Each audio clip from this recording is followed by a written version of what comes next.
श्रीमद् भागवतम स्कंद प्रथम अध्याय 8।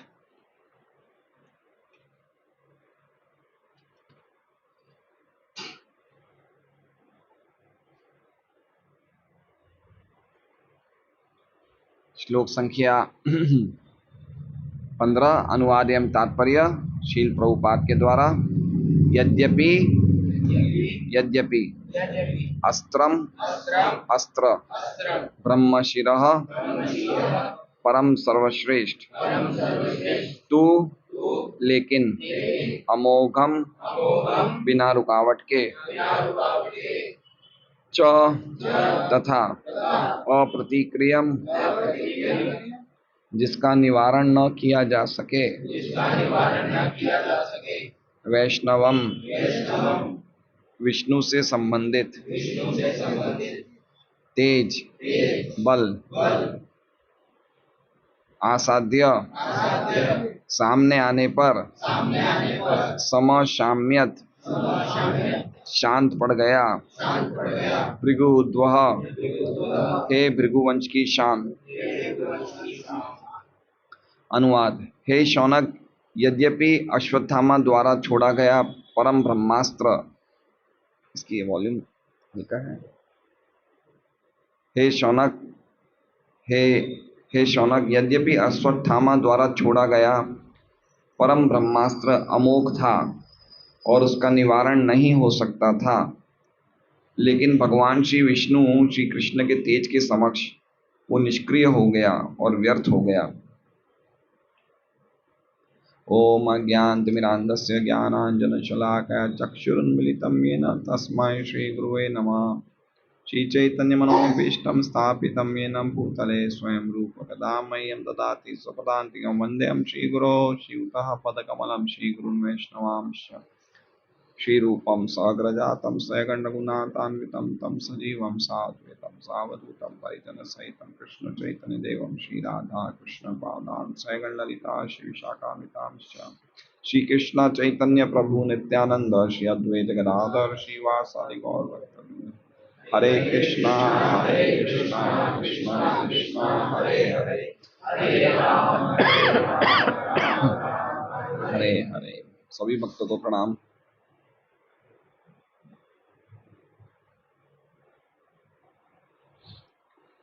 तो कल हमने जो श्लोक देखा था उसमें बताया कि किस प्रकार भगवान ने माँ उत्तरा के गर्भ की रक्षा करी। ठीक है। 13वें श्लोक में हमने देखा था कि कैसे भगवान ने पांडवों पे महान संकट देख के वो पांडव जो भगवान के अनन्य विषय आत्मा नाम थे, जो भगवान के अलावा कोई चीज का चिंतन नहीं करते थे, उन्होंने अपने अस्त्र सुदर्शन के द्वारा उनकी रक्षा करी। भगवान क्योंकि वो विभु हैं। ठीक है। तो वो जो 13वां श्लोक था उसमें पांडवों की कैसे रक्षा करी वो हमने देखा।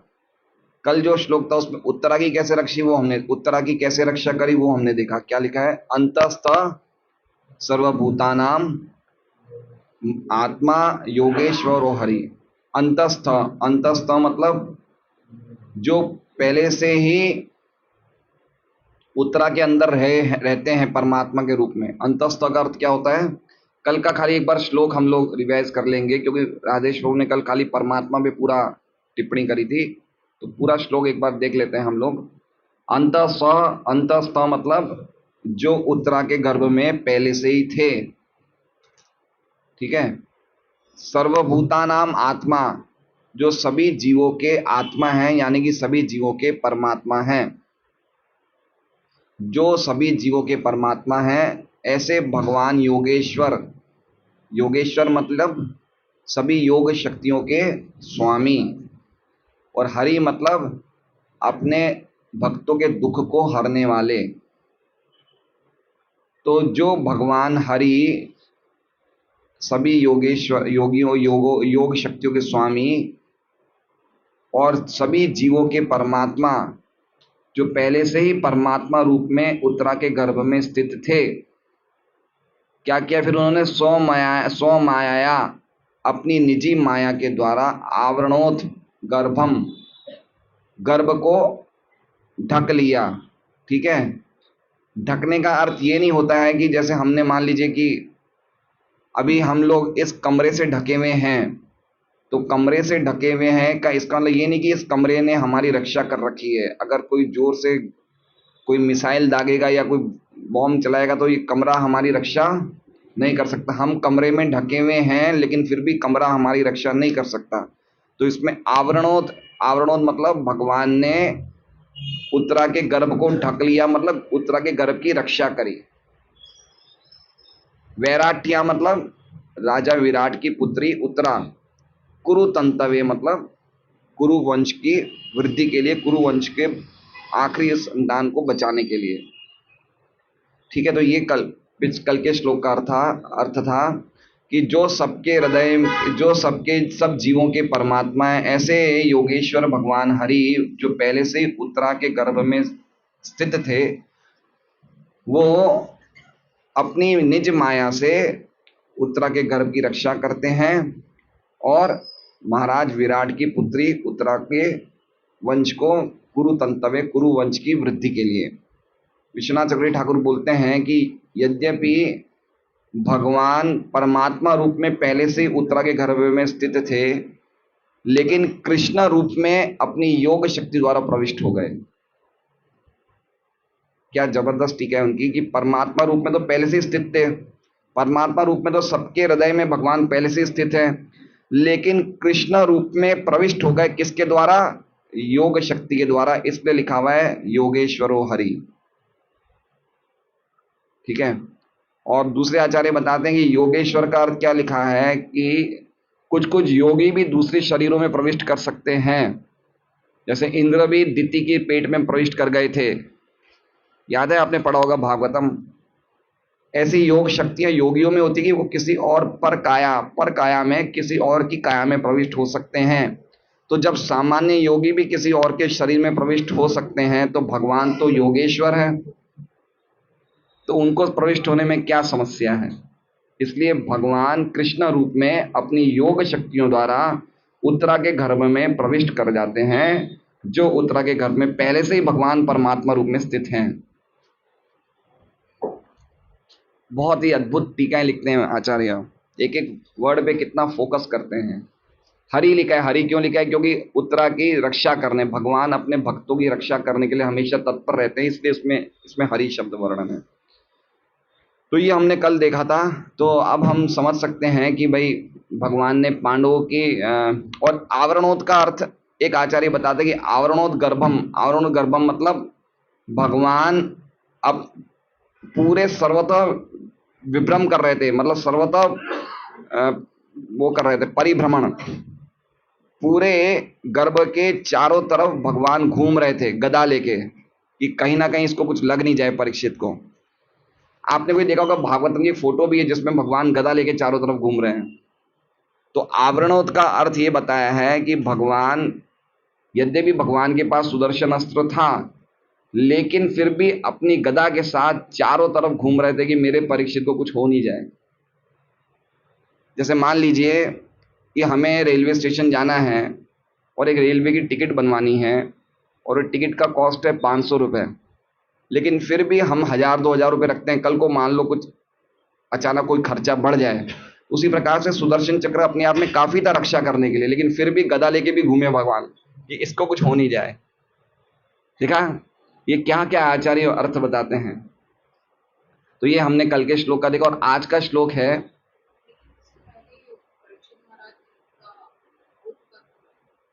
हाँ, एक जगह बताया कि परीक्षित महाराज का शरीर जल गया था, लेकिन फिर भी वो उनको, मतलब ऐसा लिखा है प्रभुपाद जी ने एक तात्पर्य में, उनका शरीर जल गया था ब्रह्मा उसके अस्त्र के तेज से, लेकिन फिर भी मतलब उनको बचाया किस प्रकार से किया कि मतलब उन्होंने प्राण नहीं छोड़े, मतलब इस प्रकार से उनकी रक्षा करी। तो हम देख सकते हैं कि किस प्रकार से भगवान अपने भक्तों की रक्षा करते हैं। अब आज का श्लोक ये है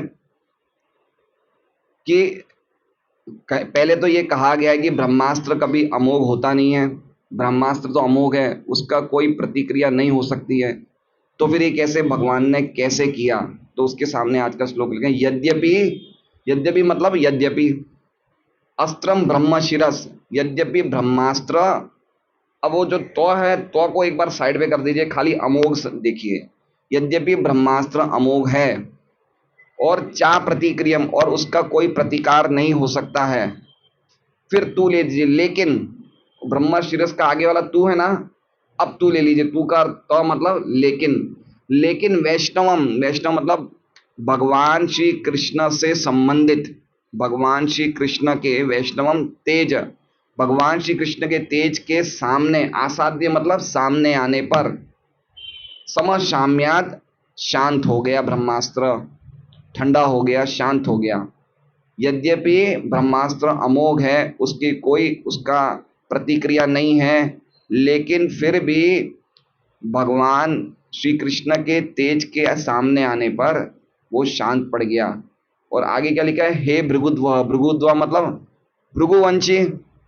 तुम तो भृगुवंशी हो ना, तुम्हें तो पता ही है ना। तुम्हें नहीं पता कृष्ण का तेज क्या है? बताया कि तुम भृगु वंश, भृगु मुनि के वंश में आए, तो इतना तो तुम्हें पता होना चाहिए ना। जैसे हमें बोल सकते हैं, अरे भाई तुम इस्कॉन वंशी हो, तुम्हें तो पता है ना कृष्ण परम सत्य है। कहाँ है हम? हैं तो इस्कॉन वंशी है ना। तो इस्कॉन वंशी तो यही जानते हैं कृष्णस्तु भगवान स्वयं। तो ऐसे सूत गोस्वामी कह रहे, अरे भाई तुम भृगु वंशी हो, तुम तो जानते हो भगवान का तेज क्या होता है। तो भगवान ने अपने तेज से शांत कर दिया। पॉइंट ये है, देखिए क्या क्या एक एक शब्द का अद्भुत अर्थ बताते हैं। हे शौनक, यद्यपि अश्वत्थामा द्वारा छोड़ा गया परम ब्रह्मास्त्र अमोघ था और उसका निवारण नहीं हो सकता था, लेकिन भगवान श्री विष्णु के तेज के समक्ष वो निष्क्रिय हो गया और व्यर्थ हो गया। एक ऐसी कथा उसमें भी आती है श्रीमद् भागवतम में, बाणासुर और भगवान ने युद्ध किया था आपस में। तो बाणासुर ने शिव ज्वर छोड़ा था, शिव जी का अस्त्र छोड़ा था, और सामने भगवान कृष्ण ने विष्णु ज्वर छोड़ा था। तो विष्णु ज्वर के सामने शिव ज्वर बिल्कुल ठंडा पड़ गया। हम पढ़ेंगे भागवतम में, दसम स्कंद में आएगा, आप लोग सब रीडिंग करते उसमें आएगा ये चीज। तात्पर्य, श्रीमद् भगवद गीता में कहा गया है कि दिव्य जाज्वल्यमान प्रभा ब्रह्म ज्योति भगवान श्री कृष्ण पर आश्रित है। कहाँ लिखा है श्रीमद् भगवद गीता में, बताएं जरा स्टूडेंट्स, किसमें लिखा है? श्रीमद् भगवद गीता में कहा गया है कि दिव्य जाज्वल्यमान प्रभा ब्रह्म ज्योति भगवान कृष्ण पर आधारित है। कहाँ कहा गया है? भगवद गीता हमने कितनी बार पढ़ ली है? इसमें क्या लिखा हुआ है, क्या कह रहे हैं प्रभुपाद जी की? जो दिव्य ज्योति है, ब्रह्म ज्योति, भगवान श्री कृष्ण पर आश्रित है, हैं? दिव्य जाज्वल्यमान प्रभा, प्रभा मतलब समझ रहे हैं, तेज, रोशनी, प्रकाश, कांति, मतलब ये जगत जो ब्रह्म ज्योति है, ब्रह्म ज्योति से जगत बनता है। ये जगत किससे बना है? ब्रह्म ज्योति से। ब्रह्म ज्योति मतलब ऐसी ज्योति जो दिव्य है, जो सब जगह प्रकाशमान है, और ये कृष्णा पर आश्रित है, ऐसा गीता में भगवान प्रभुपाद जी लिख रहे हैं। तो कहाँ कहा है ऐसा गीता में? है गोलोक में बिजली की जरूरत नहीं है, इस श्लोक पे ऐसा लिखा है कि भगवान कृष्ण पर आश्रित है। यस, बहुत सुंदर। 14वें अध्याय का आखिरी श्लोक, ब्रह्मणो ही प्रतिष्ठाहम। ये जो ब्राह्मण है, जो सर्वव्यापी ब्रह्म है, ये मेरे पर ही आश्रित है, इसकी प्रतिष्ठा भी मेरे पर ही है, उसका सपोर्ट मैं ही हूं। जो निर्विशेष ब्रह्म, जिसकी उपासना निराकारवादी करते हैं, निर्विशेषवादी करते हैं, वो जो सर्वव्यापी ब्रह्म है, जो जाज्वल्यमान है, जो बिल्कुल चमकता हुआ तेज है, वो कृष्ण के शरीर में से निकलने वाली अंग कांति है। तो वो जो तेज है, वो भी अपने आप में अल्टीमेट नहीं है, वो भी किस पे आश्रित है? कृष्ण के दिव्य शरीर पे आश्रित है। तो ये भगवान बोलना चाहते हैं, मतलब ये सॉरी प्रभुपाद जी बोलना चाहते हैं। तात्पर्य में प्रभुपाद जी बता रहे हैं कि ब्रह्मास्त्र भगवान कृष्ण के सामने क्यों कुछ कर नहीं पाया, वो रीजन बता रहे हैं क्यों नहीं कर पाया।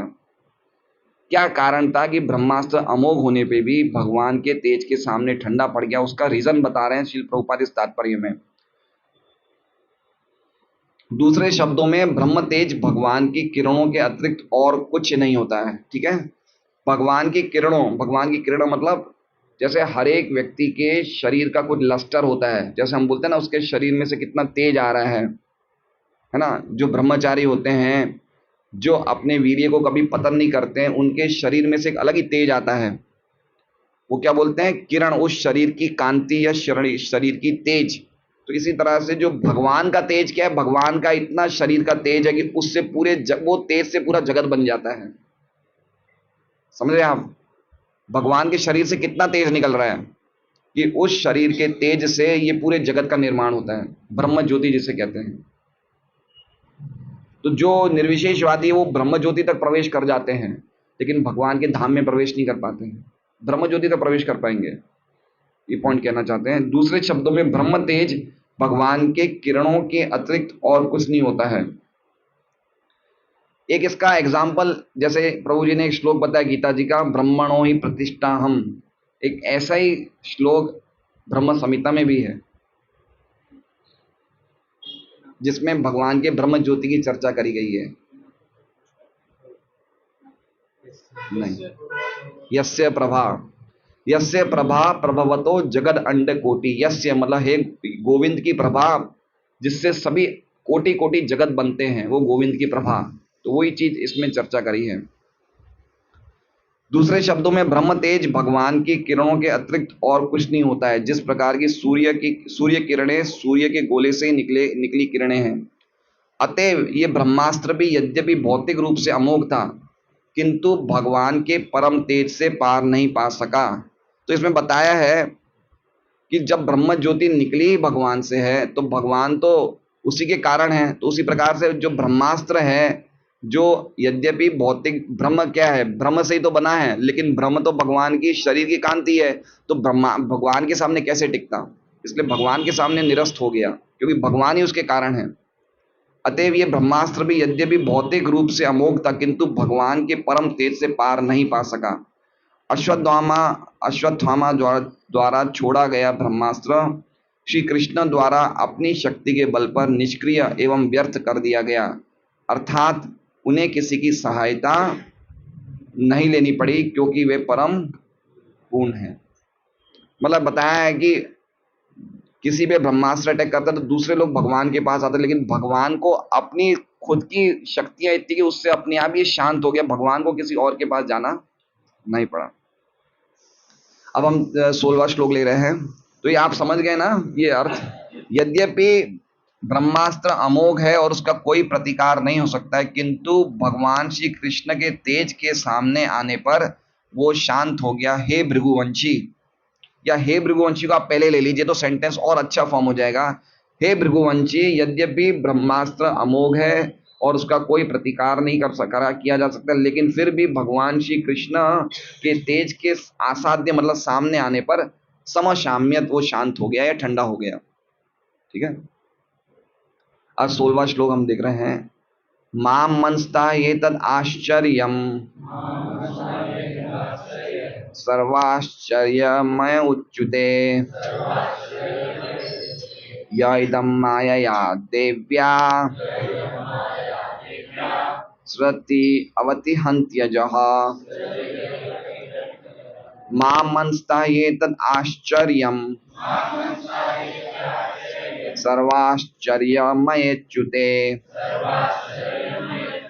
य इदं मायया देव्या श्रुति अवति हन्त्यजः। दो पुरुष और दो माताएं रिपीट कर सकते हैं।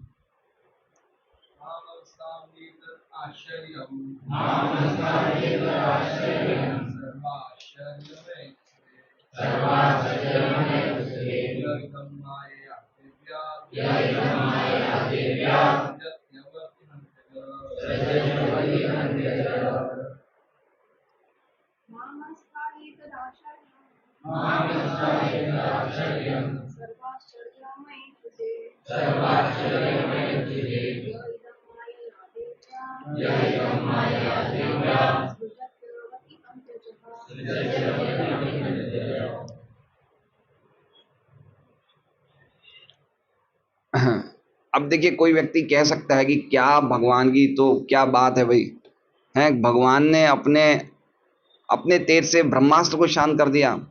तो उस बात के लिए बोला जा रहा है कि नहीं नहीं, मां मतलब नहीं नहीं, मानो, नहीं मानता मतलब मानना चाहिए, नहीं नहीं मानो ही एतद, एतद मतलब ये जो भगवान ने कार्य करा, एतद का अर्थ क्या हो गया, जो भगवान ने अपने तेज के सामने ब्रह्मास्त्र को शांत करा, ये कार्य करा, इसको आश्चर्य मत समझो।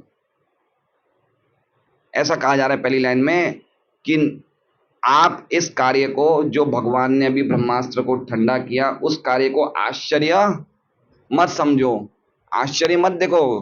क्यों नहीं देखे भाई, इतना बड़ा आश्चर्य है, क्यों नहीं देखे? आश्चर्य तो लिखा है सर्वाश्चर्यो मय अच्युते, भगवान अच्युत तो सर्वाश्चर्यमय है, सर्वाश्चर्य आश्चर्यमय है। जैसे सूर्य क्या है, सूर्य जैसे तेजोमय है, इसलिए भगवान क्या है, भगवान सर्वाश्चर्यमय है।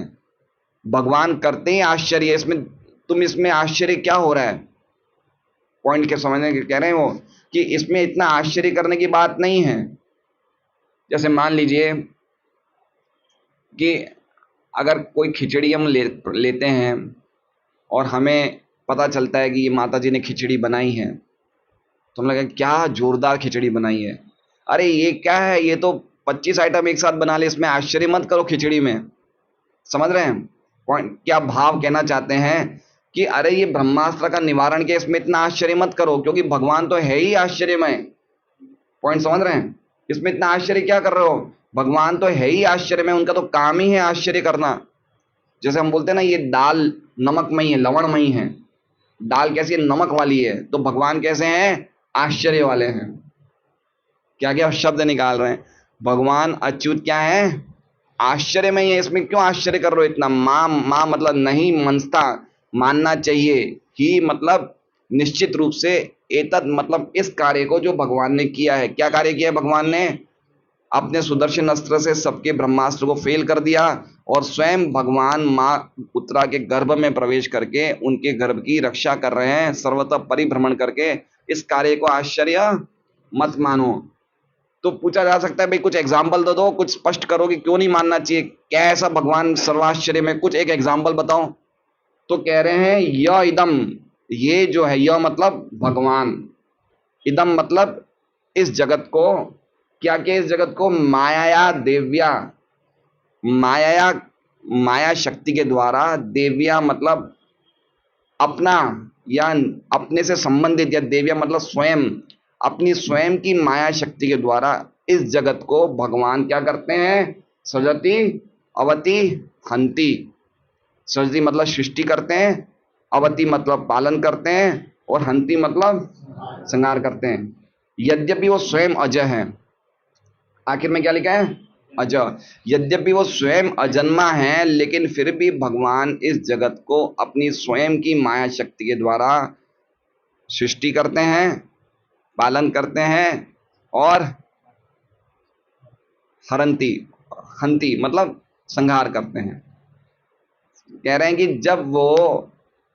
जब वो अजन्मा होके भी, अजन्मा मतलब समझ रहे हैं, अजन्मा मतलब जो जन्म कर्माधीन नहीं लेते हैं। हम लोग जन्म लेते कैसे लेते हैं, कर्माधीन, कर्म के अधीन होके जन्म लेते हैं, इसलिए हम अजन्मा।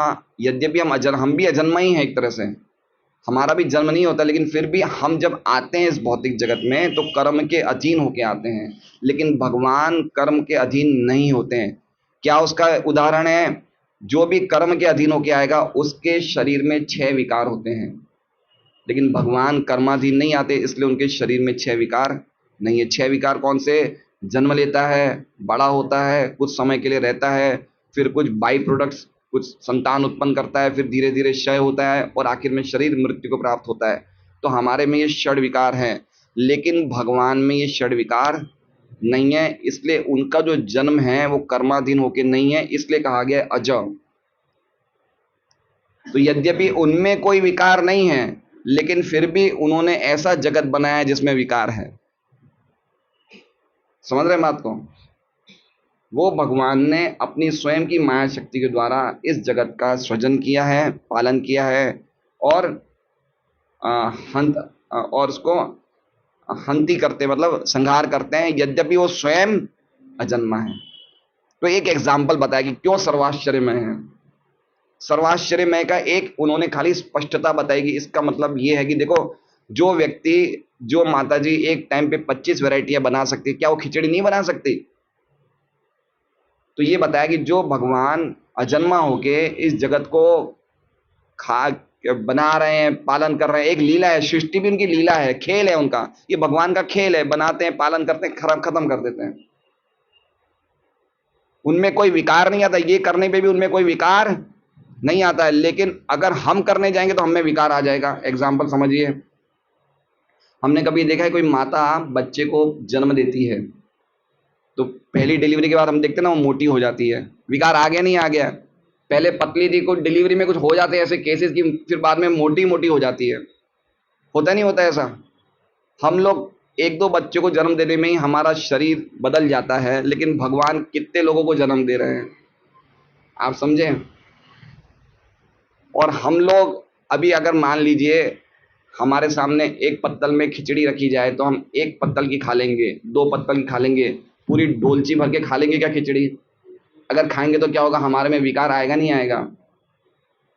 हमारा शरीर कैसा हो जाएगा, चेहरा कैसा, विकार आया नहीं, चेंज आया नहीं है। लेकिन भगवान के पूरे जगत को खा लेते हैं। विश्व रूप में क्या करते हैं आप देखिए, 11वें अध्याय में गीता में पूरा जगत उनके अंदर प्रवेश कर रहा है ना? गोवर्धन लीला में भी भगवान क्या कहते हैं, और लाओ और लाओ। क्या है वो जगह का नाम? आनी और, आनी और। तो ये एग्जाम्पल देते हैं कि भगवान क्या कर सकते हैं और हमारी क्या स्थिति है। एक एक शब्द में आचार्य कितना जबरदस्त प्रकाश कर रहे हैं, देखिए।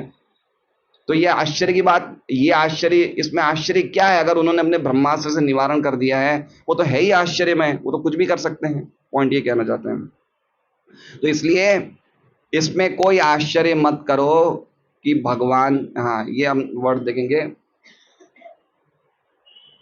भगवान अच्युत सर्वाश्चर्यमय हैं। इसलिए इसको आश्चर्य मत मानो कि उन्होंने, क्योंकि वो इस जगत को अपनी माया शक्ति द्वारा सृजन करते हैं, पालन करते हैं और संहार करते हैं, यद्यपि वो अजन्मा हैं। अब देखिए, हमारे आचार्य अलग अलग वर्ड देते हैं। अच्युत का अर्थ क्या बताया? अपने स्वरूप एवं शक्ति से जो कभी च्युत नहीं होते हैं। अच्युत लिखा ना, अच्युत, अच्युत मतलब जो अपने स्वरूप और अपने शक्ति से कभी च्युत नहीं होते हैं। हम अपने स्वरूप से च्युत हो गए हैं ना, हम जब भौतिक जगत में आते हैं तो हमारा स्वरूप रह जाता है ना। हमारा स्वरूप क्या है कि भगवान की नित्य सेवा करना। लेकिन जब हम भौतिक जगत में आते हैं, हम उस स्वरूप को छोड़ के चले जाते हैं और वापस हम इस जगत में एक माया द्वारा शरीर लेते हैं। तो हमारा स्वरूप च्युत हुआ नहीं हुआ? शक्ति हमारी च्युत होती है। सुबह हम लोग बहुत फॉर्म में होते हैं, दोपहर को फॉर्म में, रात को कैसे ढीले पड़ जाते हैं। भगवान की शक्ति कभी च्युत नहीं होती है। भगवान भौतिक जगत में भी आते तो वही शक्ति, वही स्वरूप लेके आते हैं। भगवान शरीर हमारे जैसा लेके नहीं आते, है ना? और भगवान अपने भक्तों की रक्षा करने में कभी पीछे नहीं हटते। इसका अर्थ भी है अच्युत। ठीक है, तो ऐसे अलग अलग अच्युत के अर्थ बताएं। जो अपने स्वरूप एवं शक्ति से कभी च्युत नहीं होते, ऐसा श्री कृष्ण में इस प्रकार सुदर्शन के द्वारा ब्रह्मास्त्र के शमन में आप आश्चर्य न करें कि ब्रह्मास्त्र का शमन कर दिया सुदर्शन के द्वारा, इसमें कोई बड़ी आश्चर्य की बात नहीं करें। ठीक है, इसलिए कहा गया है आश्चर्यमय। अब देखिए, एक शब्द है ही लिखा है, मां मनसता ही मतलब निश्चित रूप से। तो निश्चित रूप का अर्थ क्या बताया है कि ऐसा मत समझना कि मैं इतनी बातें कर रहा हूं। सूत गोस्वामी कह रहे हैं शौनक ऋषि को कि ऐसा मत समझना ये मेरी बातें हैं। ही का अर्थ है कि शास्त्र बोल रहे हैं। शास्त्र में ऐसे वचन लिखे हुए हैं कि परास्य शक्तिर विविधेव श्रूयते स्वाभाविकी ज्ञान बल क्रियाचा, कि भगवान की अनेक शक्तियां हैं जिनके द्वारा भगवान स्वाभाविकी ज्ञान बल क्रियाचा, भगवान में ऑटोमेटिकली ज्ञान आता है, ऑटोमेटिकली बल आता है और ऑटोमेटिकली वो खाली सोचने मात्र से क्रियाएं कर लेते हैं, है ना? और क्या बताया है, यतो वा ईमानी भूतानी जानते, सब परम सत्य वो है जिनके द्वारा सब कुछ निकल रहा है, जिनके द्वारा सब कुछ पालन हो रहा है और जिनके द्वारा सब कुछ संहार हो रहा है। तो ये सब मैं नहीं बोल रहा हूं, कौन बोल रहे हैं? शास्त्र बोल रहे हैं इसलिए लिखा है ही शब्द है ना। इत्यादि शास्त्रों के वचनों से ये भगवान के गुण प्रसिद्ध हैं। भगवान के गुण प्रसिद्ध है, ये मैं नहीं बोल रहा हूं, ये शास्त्र बोल रहे हैं। ऐसा मत समझना कि सर्वाश्चर्य भगवान मैंने बोला है। कौन बोल रहे हैं? शास्त्र बोल रहे हैं कि भगवान खाली इच्छा करने से सब काम कर लेते हैं, है ना। वो कोई स्कूल में नहीं जाते हैं ज्ञान प्राप्त करने के लिए, बल प्राप्त करने के लिए, कोई जिम में नहीं जाते हैं, कोई मसल्स नहीं बनाते हैं। वो ऑटोमेटिकली सब कुछ उनके साथ है ही, ये बात बताया जाता है। ये सूचित करता है भगवान की सर्वाश्चर्यमय को स्पष्ट करने के लिए कह रहे हैं कि ये भगवान की क्या सर्वाश्चर्यमय है उसको स्पष्ट करने के लिए क्या कह रहे हैं, ये इदम, ये मतलब जो स्वयं, ये मतलब स्वयं भगवान। अज मतलब कर्माधीन जन्मादि षड विकारों से रहित, समझे, कर्माधीन जन्मादि, जन्म बड़े होना, इन विकारों से भगवान रहित हैं, इसलिए इसका नाम है अर्थ अज। और देविया का अर्थ बताया है देव की, देव मतलब स्वयं भगवान, भगवान देवी हैं, या स्व अपने से संबंधित, और माया मतलब भगवान की अचिंत्य शक्ति या माया शक्ति। तो भगवान अपनी शक्ति से इस जगत को बना रहे हैं, पालन कर रहे हैं और संहार कर रहे हैं। सकल जगत की सृष्टि, देखिए ध्यान से सुनिए, सकल जगत की सृष्टि एवं स्थिति आदि जो लीला रूप में कर देते हैं, उनके लीला रूप में, लीला मतलब समझ रहे हैं, खेल खेल में, जो इस सकल जगत की सृष्टि और स्थिति खाली खेल खेल में कर देते हैं, उनके लिए सुदर्शन के द्वारा ब्रह्मास्त्र का निवारण करना कौन सा आश्चर्य है, ये तो बताओ। तो ये इस तरह से हमें समझना चाहिए। ठीक है, हम प्रभुपाद जी का तात्पर्य पढ़ते हैं। तात्पर्य, जीवों के नन्हे मस्तिष्क, देखिए प्रभुपाद जी क्या लिख रहे हैं, जीवों के नन्हे मस्तिष्क के लिए भगवान के कार्यकलाप सदैव अकल्पनीय होते हैं। जीवों के नन्हे मस्तिष्क मतलब हमारे इतने छोटे मस्तिष्क हैं कि हम समझ ही नहीं सकते कैसे कार्य हो रहे हैं। जैसे प्रभुपाद जी ज्यादातर एक मेंढक का एग्जाम्पल देते हैं, सुना होगा आपने, कूप मंडूक न्याय। कूप मतलब कुआं, मंडूक मतलब मेंढक। तो एक मेंढक दूसरे मेंढक को कहता है कि तुम कुएं में हो, तो बोले हाँ मैं कुएं में हूँ। बोले मैं तो अभी प्रशांत महासागर से आ रहा हूँ। बोले ये क्या होता है प्रशांत महासागर? बोले बहुत बड़ा जल का बहुत बड़ा जल ही जल है। बोले कितना, इस कुएं जितना है? बोले पागल हो गए, कुएं से बहुत बड़ा है। बोले अच्छा कुएं से डबल है? बोले कैसे समझाऊं? तो जैसे ही मेंढक जोर से बोलता है ना, थोड़ा सा फैल जाता है, वो चौड़ा हो जाता है। तो ऐसे मेंढक बोले लगे कुएं से 4 गुना है तो और फैल गया, बोले कुएं से 10 गुना है तो और फैल गया। तो ऐसे फैलते फैलते वो हो जाता है, क्या कहते हैं, विस्फोट हो जाता है, मर जाता है। तो उस प्रकार से भगवान कह रहे हैं कि हम, प्रभुपाद कह रहे हैं तात्पर्य हमारी मस्तिष्क की सीमा है, भगवान किस तरह से काम कर रहे हैं, किस तरह से अकल्पनीय, हम समझ नहीं सकते। तो इसका मतलब क्या हुआ कि हमें गीता भागवत नहीं पढ़ना चाहिए, भगवान को समझने का प्रयास नहीं करना चाहिए। देखिए पॉइंट ये है कि भगवान एक तरह से असीमित हैं, भगवान को हम नहीं समझ सकते हैं, ये बात बिल्कुल सच है। लेकिन ये भी समझना चाहिए कि हमें फिर भी अपनी कैपेसिटी के हिसाब से भगवान को समझने का प्रयास करना चाहिए। इसका मतलब ये नहीं कि हम छोड़ दें कि भगवान तो, जैसे निर्विशेषवादी क्या बोलते हैं, अरे उसका रूप नहीं है, उसका कुछ नहीं है, क्या तुम भोग लगा रहे हो, है ना। लेकिन रूप नहीं है, लेकिन फिर रूप है भी, नहीं भी है और है भी। उपनिषद में लिखा है कि इसके हाथ नहीं है लेकिन इससे सबसे पहले ग्रहण करता है, इसके पैर नहीं है लेकिन फिर भी तेजी से भागता है, इसकी आंखें नहीं है फिर भी देखता है। तो मतलब रूप नहीं है मतलब भौतिक रूप नहीं है, आध्यात्मिक रूप है भगवान का। तो वो बात बताई जा रही है कि यद्यपि भगवान के कार्य अकल्पनीय है और हमारी मस्तिष्क की सीमा से बाहर है, लेकिन फिर भी गीता एवं भागवत पढ़ के उनकी महानता के बारे में हमें रिसर्च करनी चाहिए। परमेश्वर के लिए कुछ भी असंभव नहीं है, लेकिन उनके सभी कार्य हमें आश्चर्यजनक लगते हैं, और इस प्रकार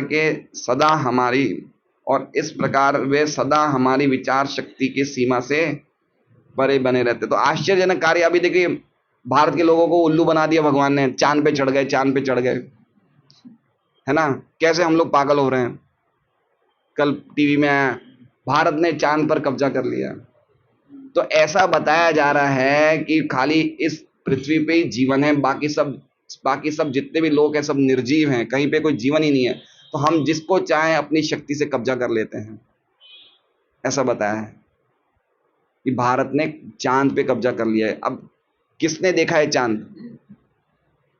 कहीं कोई झंडा गाड़ दिया होगा, चांद पे कब्जा कर लिया। और हम लोग कितनी जल्दी विश्वास कर लेते हैं।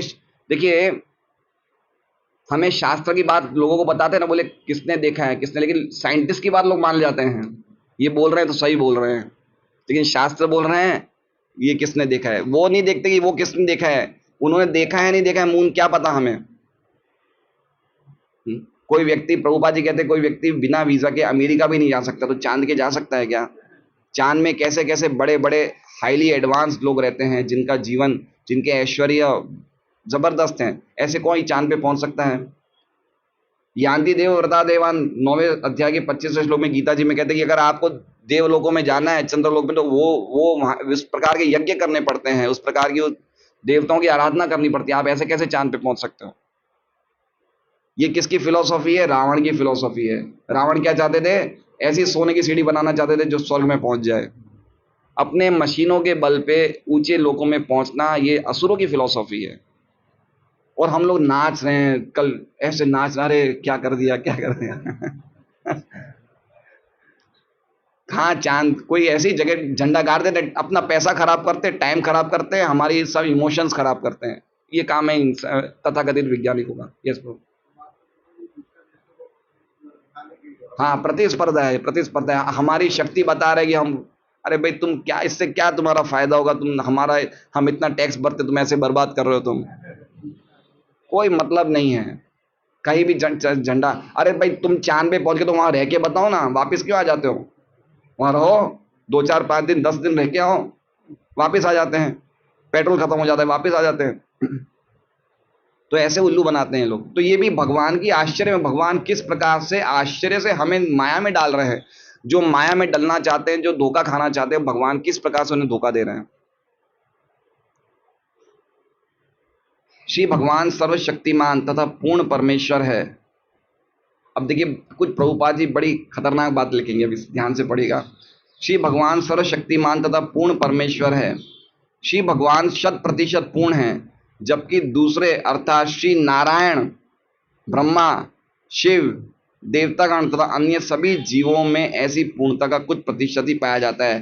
कोई भी ना तो उनके तुल्य है, ना उनसे बड़ा, वे अद्वितीय है। अब इसमें क्या आश्चर्यजनक बात लग रही है? भगवान आश्चर्यमय है, इस प्रभुपाद ने तात्पर्य में एक और आश्चर्यजनक बात, क्या आश्चर्यजनक बात लग रही है बताइए? ये अभी हमने पढ़ी आखिरी 4 लाइनें, इसमें हमें हमें क्या चीज पे हमें एक ऑब्जेक्शन हो सकता है तात्पर्य में? नारायण, है ना। चलो, ब्रह्मा लिखा, शिव लिखा कि भगवान, भगवान उनके मतलब उन भगवान के, वो भगवान के तुल्य नहीं है, ब्रह्मा शिव अन्य देवतागण, लेकिन नारायण क्यों लिखा? नारायण क्यों लिखा? नारायण तो स्वयं भगवान है।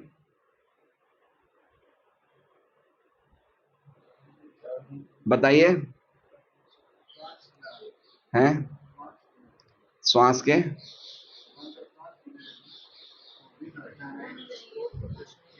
नहीं, इसमें लिखा है कि नारायण भी भगवान, नारायण, ब्रह्मा, शिव, देवतागण, अन्य शिव जीवों में भी ऐसी पूर्णता का कुछ प्रतिशत ही पाया जाता है। कोई भी ना तो, मतलब नारायण भी भगवान के तुल्य क्यों नहीं है? ऐसा क्यों लिखा है ऐसा? देखिए, एक बात समझ लीजिए कि नारायण और कृष्णा एक ही है, शक्ति में, पावर में एक ही है।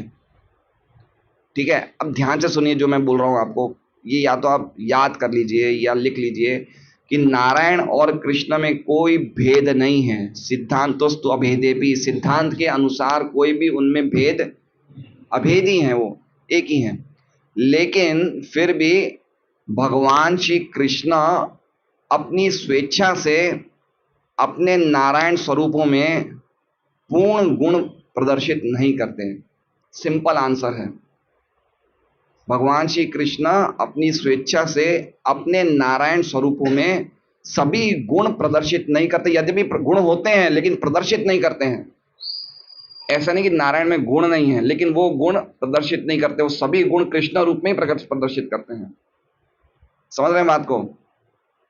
जैसे अब कुछ लीलाएं ऐसी हैं जो भगवान सखाओं के साथ, गोपियों के साथ करते हैं, वो लीलाएं भगवान नारायण रूप में प्रकट नहीं करते। जैसे जैसे गोवर्धन उठा रहे हैं तो नंद महाराज कह रहे हैं ला मैं तेरी हेल्प कर दूं, मैं उठा लूं, या यशोदा माँ कह रही है कि तू कुछ खा ले मर जाएगा, या उनके सखा बोलते हैं कि भाई ये तो कृष्ण ने कर लिया, ये तो मैं भी कर सकता था। जो इस प्रकार की आश्चर्यमय लीला, इसलिए आश्चर्यमय का अर्थ बता रहे प्रभुपाद जी की, आश्चर्यमय कृष्ण में कुछ आश्चर्यमय चीजें हैं जो नारायण में भी नहीं है। यद्यपि सिद्धांत के अनुसार उनमें कोई भेद नहीं है, लेकिन भगवान ये चीजें नारायण रूप में प्रकट नहीं करते हैं, कृष्ण रूप में प्रकट करते हैं। चार गुण तो हमें पता ही है कौन से चार हो जो विशेष है, रूप माधुर्य, लीला माधुर्य, वेणु माधुर्य और प्रेम माधुर्य। तो ये जो उनकी जो माधुर्य है रूप की, लीला की, वेणु की, प्रेम की, वो नारायण में भी प्रकट नहीं करते हैं, इसलिए उस हिसाब से बताया। तो ऐसा नहीं समझना चाहिए कि नारायण शिव और ब्रह्मा की कैटेगरी, ऐसा नहीं है। ब्रह्मा जीव हम भी ब्रह्मा बन सकते हैं, लेकिन हम शिव नहीं बन सकते। नारायण तो कोई सवाल ही नहीं है। समझ रहे बात को आप लोग? ये पॉइंट समझ, जैसे कि प्रभुपाद जी नारायण यहाँ पे क्यों लिखा है, समझना चाहिए कि कोई श्रीमन नारायण के उपासक हो, वो आपको बोले कि आपकी भागवत में ऐसा क्यों लिखा है, तो आप बोल सकते हैं भाई नारायण और कृष्ण एक ही है, लेकिन रस के अनुसार उनके कुछ विशेष रस हैं जो नारायण रूप में प्रकट नहीं करते, यद्यपि एक ही है। अब जैसे मान लीजिए कि हजूर प्रभु घर में हैं, तो घर में बनियान पहने, रात को निकर पहने और बच्चों से हंसी ठट्टा कर रहे हैं। अभी ऑफिस में जाके तो ऐसा नहीं कर सकते ना। ऑफिस में करेंगे ऐसा? व्यापारी से व्यापारी माल नहीं लेगा इनसे। आप समझ रहे हैं? एक ही रूप है लेकिन घर में अलग है, ऑफिस में अलग है। तो वैसे ही विष्णु का रूप जो है वो भौतिक जगत में कैसे कार्य करता है, नारायण इस तरह से, लेकिन कृष्ण रूप में वो खुले रूप से वो बिल्कुल बिंदास रहते हैं। वो पॉइंट समझ रहे हैं बात को? भागवत में भी एक लीला है, जब महाविष्णु भी भगवान के रूप से आकर्षित होकर भगवान को देखना चाहते थे, दर्शन करना चाहते थे, तो ब्राह्मणों के बच्चों को किडनैप करते हैं जिससे कि कृष्ण और अर्जुन को मैं देख सकूं। तो भगवान नारायण भी कृष्ण के रूप से आकर्षित होते हैं। भगवान स्वयं कृष्ण ही अपने रूप से आकर्षित हो जाते हैं। द्वारका में रत्नों के खंभों में अपने रूप को देखते बोलते हैं मैं इतना सुंदर हूं। तो ये भगवान इसलिए कहा गया सर्वाश्चर्य, भगवान सर्वाश्चर्यमय है। और चैतन्य चैतन्य में एक बहुत सुंदर श्रीरंगम में चैतन्य महाप्रभु की वेंकट भट्ट के साथ वार्तालाप होती है। वेंकट भट्ट लक्ष्मी नारायण के उपासक थे। तो चैतन्य महाप्रभु बोलते हैं कि आप लक्ष्मी नारायण के उपासक हो, लक्ष्मी नारायण की उपासना सर्वश्रेष्ठ बोलते हो आप, लेकिन एक बात बताइए कि आपकी लक्ष्मी हमारे गोपाल के साथ क्यों रहना चाहती थी? आपकी लक्ष्मी को तो नारायण के साथ रहना चाहिए, तो हमारे कृष्ण क्या संग क्यों प्राप्त करने के लिए तपस्या करी, बताओ? लक्ष्मी जी ने भगवान कृष्ण का रासलीला में प्रवेश पाने के लिए खूब तपस्याएं करी कि मैं कैसे ना कैसे गोपियों के रासलीला में मुझे भी प्रवेश मिले, लेकिन लक्ष्मी जी को प्रवेश नहीं मिला। तो चैतन्य महाप्रभु ये बोलते हैं कि आपकी लक्ष्मी को क्यों नहीं हमारे कृष्ण के साथ प्रवेश मिला? तो वेंकट भट्ट बोले अरे आप क्यों मजाक करो, गोपियां लीला तो कृष्ण, गोपी और लक्ष्मी तो एक ही है, कृष्ण और नारायण तो एक ही है। चैतन्य महाप्रभु बोला हाँ एक ही है, फिर भी बताओ इसका रीजन तो बताओ। तो बता नहीं पाते हैं, तो बोले हैं कि कृष्ण रूप में भगवान लक्ष्मी जी को भी नारायण से ज्यादा आकर्षित करते हैं, इसलिए लक्ष्मी जी नारायण को छोड़ के कृष्ण के पास आना चाहती है, लेकिन गोपियां कृष्ण को छोड़ के नारायण के पास नहीं जाते। उन्होंने एग्जाम्पल दिया कि एक बार भगवान नारायण चतुर्भुज रूप में गोपियों को मिलते हैं, तो गोपियां खाली प्रणाम करके बोलते कृष्ण कहाँ है, लेकिन लक्ष्मी तो छोड़ के जा रही है नारायण को, गोपियां कृष्ण को नहीं छोड़ के नारायण के पास जाते। इसलिए रस के तत्व में भगवान कृष्ण ज्यादा आकृष्ट करते हैं, इसलिए ये पॉइंट कहा गया है। आप कुछ बोलना चाहते प्रभु? नहीं आप प्रभु पीछे।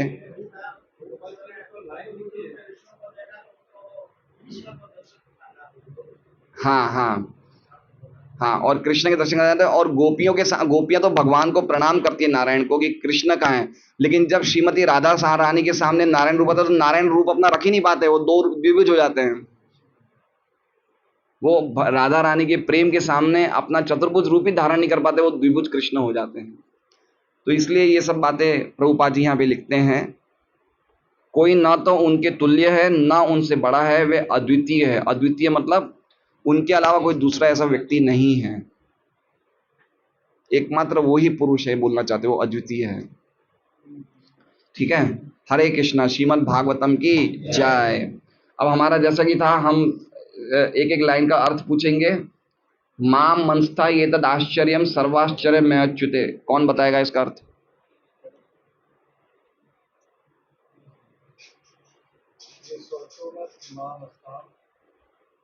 ये में आश्रय वाली बात नहीं है, हम भगवान अच्युत तो सर्व आश्रय है। हाँ, भगवान अच्युत सर्वाश्चर्य में है, इसलिए इसमें आश्चर्य मत मानो तुम। भगवान ने कार्य करा, ब्रह्मास्त्र का निवारण किया, इस चीज में आश्चर्य मत मानो।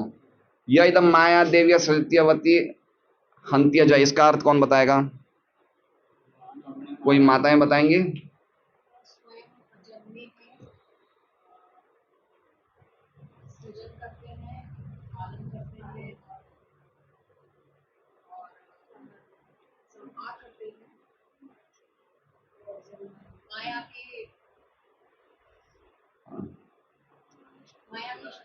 यद्यपि वो अजन्मे हैं, लेकिन फिर भी इस जगत का अपनी निज माया शक्ति द्वारा सृजन करते हैं, पालन करते हैं और संहार करते हैं। यद्यपि वो अजन्मा है।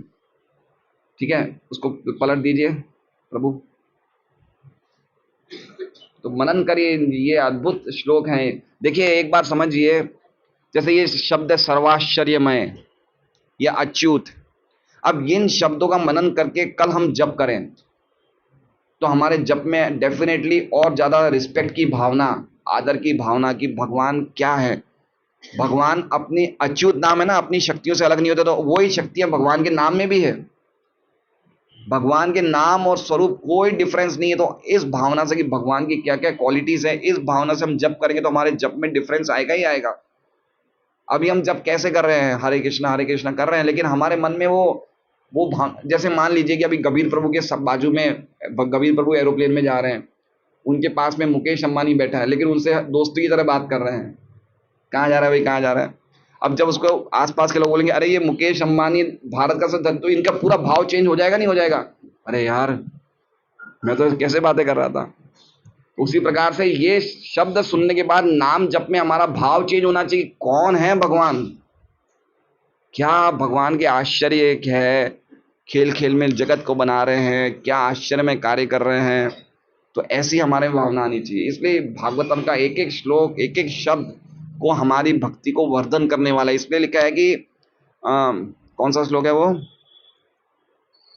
यस्याम वै श्रूयमाणानाम कृष्ण परम पुरुष भक्तिर उत्पद्यते पुंसा शोक मोह भयापय। ये खाली सुनने मात्र से भक्ति उत्पन्न होती है। पहले हमने पढ़ा था ना 7वें अध्याय में कि भागवत ऐसा करता है, सुनना मात्र मतलब इस प्रकार से हम सुनेंगे तो हमारे हृदय में भगवान की लिए भावनाएं उत्पन्न होगी कि भगवान कितने महान है, हमें उनकी शरण में जाना चाहिए, उनकी सेवा करनी चाहिए। पॉइंट ये है। तो यद्यपि अस्त्रम ब्रह्मशिरस तमोगम चा प्रतिक्रियम, कौन बताएगा इसका अर्थ? बताइए प्रभु।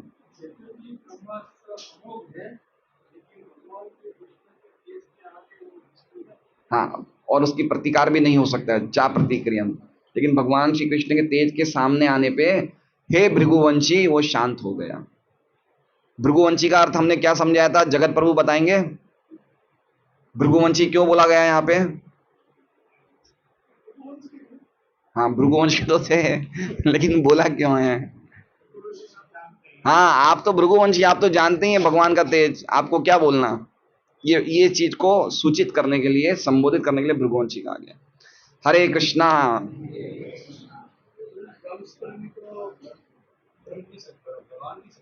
हाँ, भगवान की शक्ति है वो।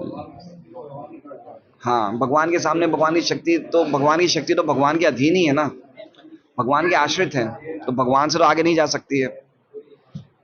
पॉइंट ये कह रहे हैं।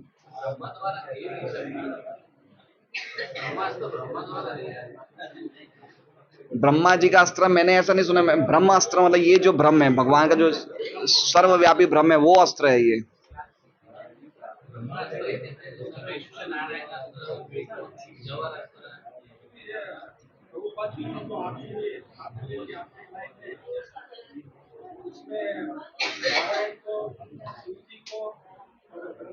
सारे जीवों के समान एक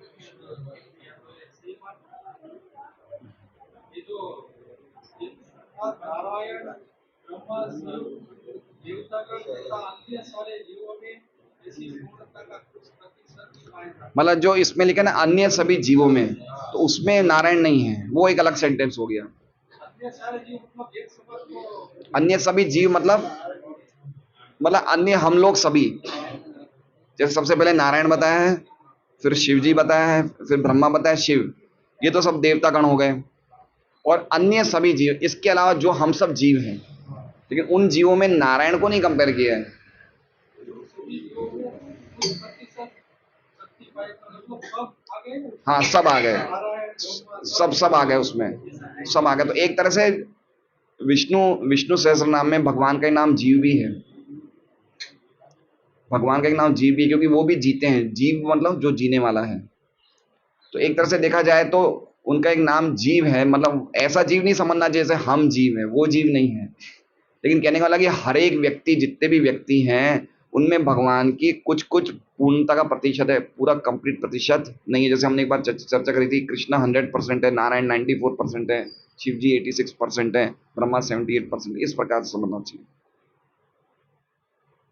तो वो जीवों की तुलना कि कृष्ण की तुलना दूसरे लोगों से करने के हिसाब से ऐसा बोल रहे हैं प्रभुपाद जी, लेकिन इसका मतलब ये नहीं कि एक साथ कैटेगरी पूरा कि कृष्ण एक अलग है और बाकी सब लोग जितने भी हैं वो कृष्ण का कुछ ना कुछ परसेंटेज का प्रदर्शन कर रहे हैं। कंप्लीट कृष्ण का प्रदर्शन तो कृष्ण ही करते हैं।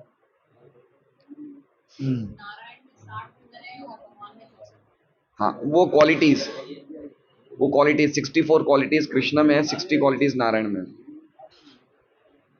ये जो हम कह रहे हैं वो परसेंटेज कह रहे हैं। कृष्ण 100%, नारायण 94, वो परसेंटेज ब्रह्म ज्योति और अंकांति एक ही है। ब्रह्म ज्योति और अंकांति अंग कांति एक ही चीज है। हरे कृष्णा।